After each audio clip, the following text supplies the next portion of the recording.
The two angels reached Sodom in the evening, as Lot was sitting at the gate of Sodom.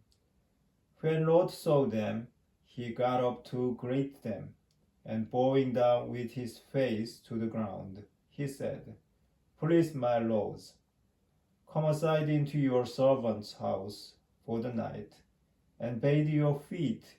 You can get up early to continue your journey." But they replied, "No, we will pass the night in the town square." He urged them so strongly, however, that they turned aside to his place and entered his house. He prepared a banquet for them, baking unleavened bread, and they dined. Before they went to bed, the townsmen of Sodom, both young and old, all the people to the last man, surrounded the house. They called to Lot and said to him, "Where are the men who came to your house tonight? Bring them out to us that we may have sexual relations with them." Lot went out to meet them at the entrance. When he had shut the door behind him, he said, "I beg you, my brothers, do not do this wicked thing. I have two daughters who have never had sexual relations with men. Let me bring them out to you, and you may do to them as you please. But do not do anything to these men, for they have come under the shelter of my roof." They replied, "Stand back, this man," they said, "came here as a resident alien, and now he dares to give orders. We will treat you worse than them." With that, they pressed hard against Lot, moving in closer to break down the door. But his guests put out their hands, pulled Lot inside with them, and closed the door.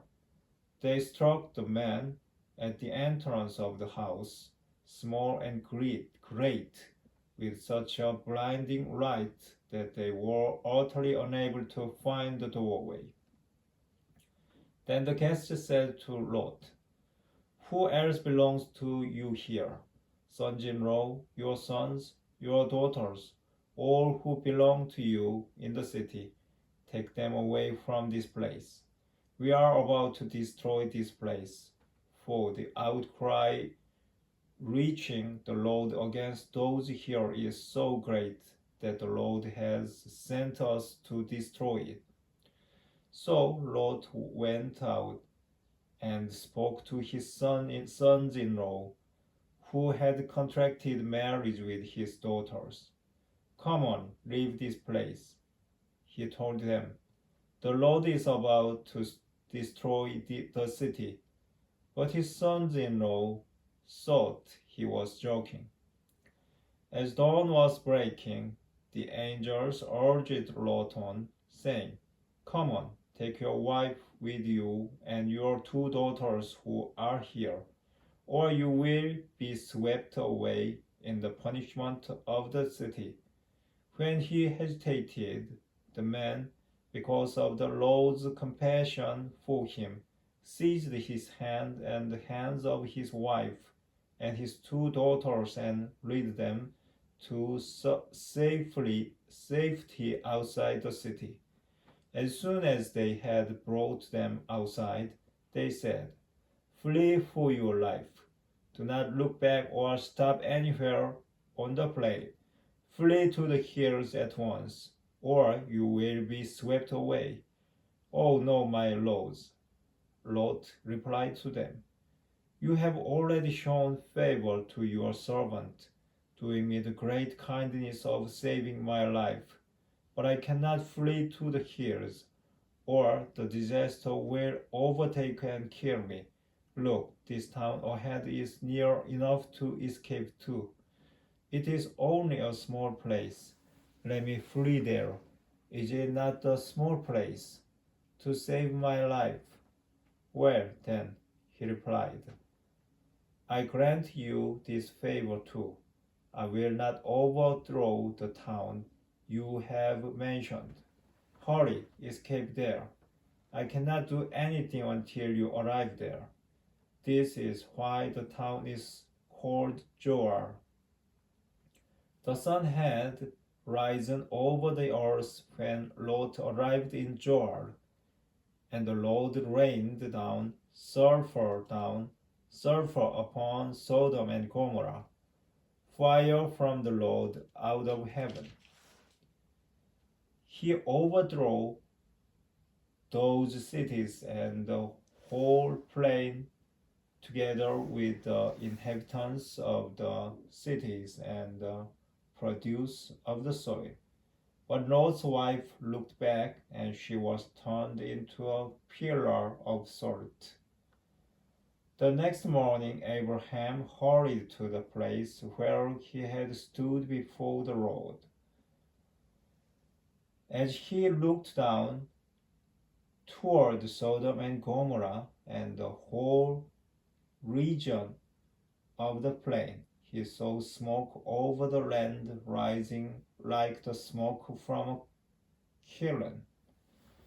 When God destroyed the cities of the plain, he remembered Abraham and sent Lot away from the upheaval that occurred when God overthrew the cities where Lot had been living. Since Lot was afraid to stay in Zoar, he and his two daughters went up from Zoar and settled in the hill country, where he lived with his two daughters in a cave. The firstborn said to the younger, "Our father is getting old, and there is not a man in the land to have intercourse with us, as is the custom everywhere. Come, let us supply our father with wine and then lie with him, that we may ensure posterity by our father." So that night they plied their father with wine, and the firstborn went in and lay with her father. But he was not aware of her lying down or getting up. The next day the firstborn said to the younger, "Last night I lay with my father. Let us ply him with wine again tonight, and then you go in and lie with him, that we may ensure posterity by our father." So that night too they plied their father with wine, and then the younger one went in and lay with him, but he was not aware of her lying down or getting up. Thus the two daughters of Lot became pregnant by their father. The firstborn gave birth to a son whom she named Moab, saying, "From my father." He is the ancestor of the Moabites of today. The younger one, too, gave birth to a son, and she named him Ammon, saying, "The son of my kin." He is the ancestor of the Ammonites of today.